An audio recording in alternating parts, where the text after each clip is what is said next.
Bismillahirrahmanirrahim. Assalamualaikum warahmatullahi wabarakatuh. Perkenalkan, nama saya Astri Nur Malataha, mahasiswi pendidikan guru sekolah dasar Fakultas Keguruan dan Ilmu Pendidikan Universitas Muhammadiyah Makassar.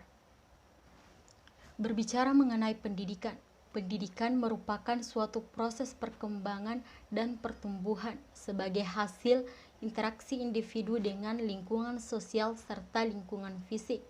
Hal ini berlangsung sepanjang hayat, mulai sejak manusia itu lahir. Warisan sosial merupakan bagian dari lingkungan masyarakat, merupakan alat bagi manusia untuk pengembangan manusia yang terbaik dan cerdas untuk peningkatan kesejahteraan hidup. Ilmu pengetahuan alam adalah sebuah mata pelajaran yang ada di sekolah, tak terkecuali sekolah dasar. IPA merupakan konsep pembelajaran alam yang memiliki hubungan atau kaitan dengan kehidupan manusia. Pembelajaran IPA sangat berperan dalam perkembangan ilmu pendidikan dan juga perkembangan teknologi. Pembelajaran IPA ini diharapkan bisa menjadi wahana bagi setiap siswa agar mempelajari tentang diri sendiri dan alam sekitar, serta pengembangan lebih lanjut dalam penerapan dalam kehidupan sehari-hari. Nah, pada kesempatan kali ini kita akan membahas mengenai 3 poin, yakni hakikat pembelajaran ilmu pengetahuan alam. Poin kedua, hakikat pembelajaran ilmu pengetahuan alam sebagai konsep, produk, proses, dan sikap ilmiah, serta kita akan mempelajari mengenai tujuan pembelajaran ilmu pengetahuan alam di sekolah dasar. Istilah ilmu pengetahuan alam atau IPA dikenal juga dengan istilah sains. Kata sains ini berasal dari bahasa Latin, yaitu scientia, yang berarti saya tahu. Dalam bahasa Inggris, kata sains ini berasal dari kata science yang berarti pengetahuan, kemudian dikembangkan menjadi natural science atau biasa dikenal dalam bahasa Indonesia sebagai ilmu pengetahuan alam. Merupakan pengetahuan yang berawal dari fenomena alam. IPA didefinisikan sebagai sekumpulan pengetahuan tentang objek dan fenomena alam yang diperoleh dari hasil pemikiran dan penyelidikan ilmuwan yang dilakukan dengan keterampilan bereksperimen dengan menggunakan metode ilmiah. Definisi ini memberikan pengertian bahwa IPA merupakan cabang pengetahuan yang dibangun berdasarkan pengamatan dan klasifikasi data, dan biasanya disusun dan diverifikasi dalam hukum-hukum yang bersifat kuantitatif yang melibatkan aplikasi penalaran matematis dan analisis data terhadap gejala-gejala alam. Dengan demikian, pada hakikatnya IPA merupakan ilmu pengetahuan tentang gejala alam yang dituangkan berupa fakta, konsep, prinsip, dan hukum yang teruji kebenarannya dan melalui suatu rangkaian kegiatan dalam metode ilmiah. Pertama, hakikat IPA sebagai konsep. Konsep adalah tingkat kemampuan yang mengharapkan siswa konsep, situasi, serta fakta yang diketahuinya. Poin yang kedua, hakikat IPA sebagai produk. IPA sebagai produk merupakan kumpulan hasil kegiatan empirik dan analitik yang dilakukan para ilmuwan dalam bentuk fakta-fakta, konsep-konsep, prinsip-prinsip, dan teori-teori yang dapat menjelaskan dan memahami alam serta berbagai fenomena di dalamnya.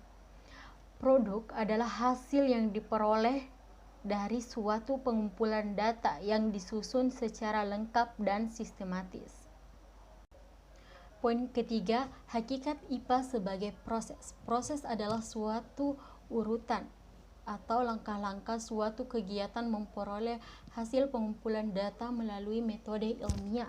Contohnya saja, dalam sebuah proses penelitian itu ada langkah-langkah yang harus kita lewati. Misalnya saja yang pertama, observasi. pengamatan suatu objek berdasarkan ciri-ciri menggunakan beberapa indera. Yang kedua misalnya saja klarifikasi, yang ketiga itu interpretasi, yang keempat prediksi, dan yang kelima itu hipotesis. 6. Langkah selanjutnya mengendalikan variabel. Yang langkah selanjutnya merencanakan dan melaksanakan penelitian, dan yang terakhir menetapkan format tabulasi data. Itu semisalnya saja contoh dari tahapan proses penelitian. Nah, poin yang keempat, IPA sebagai sikap ilmiah. Herland dalam Harrison 2009 menyebutkan sebagai individu yang berkecimpung dalam ilmu alamiah, maka sikap baru peserta didik yang akan terbentuk dalam sikap ilmiah. Hal ini memberikan penekanan bahwa ilmu pengetahuan alam bukan hanya kumpulan pengetahuan fakta untuk dihafal, tetapi ada proses aktif penemuan menggunakan pikiran. Mungkin ada yang bertanya-tanya di antara kita, apa sih tujuan diterapkannya ilmu pengetahuan alam ini di sekolah dasar? Nah, karena banyaknya pendapat-pendapat mengenai tujuan diterapkannya ilmu pengetahuan alam di sekolah dasar ini, kita akan mengambil salah satu contoh dari salah satu tokoh, yakni Mas Licha Asy'ari.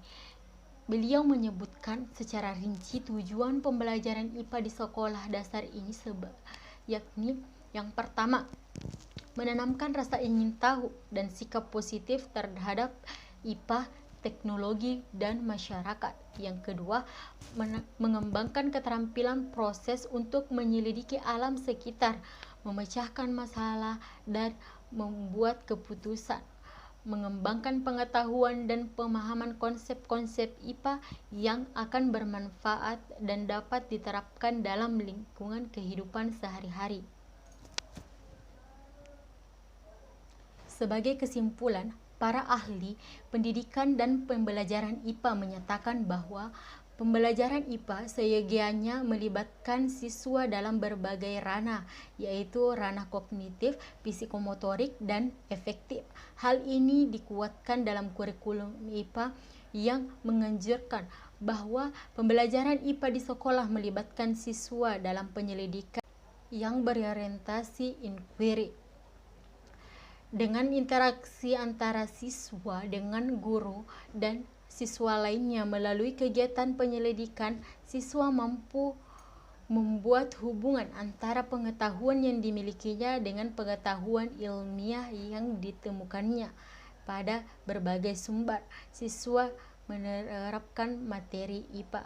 Dari tujuan pembelajaran yang kita bahas tadi, diharapkan para siswa dapat mengenal amal dan dapat memanfaatkan kekayaan alam tanpa merusak alam itu sendiri, sehingga tidak merugikan makhluk lain. Ini menuntut agar pembelajaran IPA diharapkan dapat berlangsung dengan baik, sehingga tujuan pembelajaran IPA dapat tercapai. Sekian dari saya. Wassalamualaikum warahmatullahi wabarakatuh.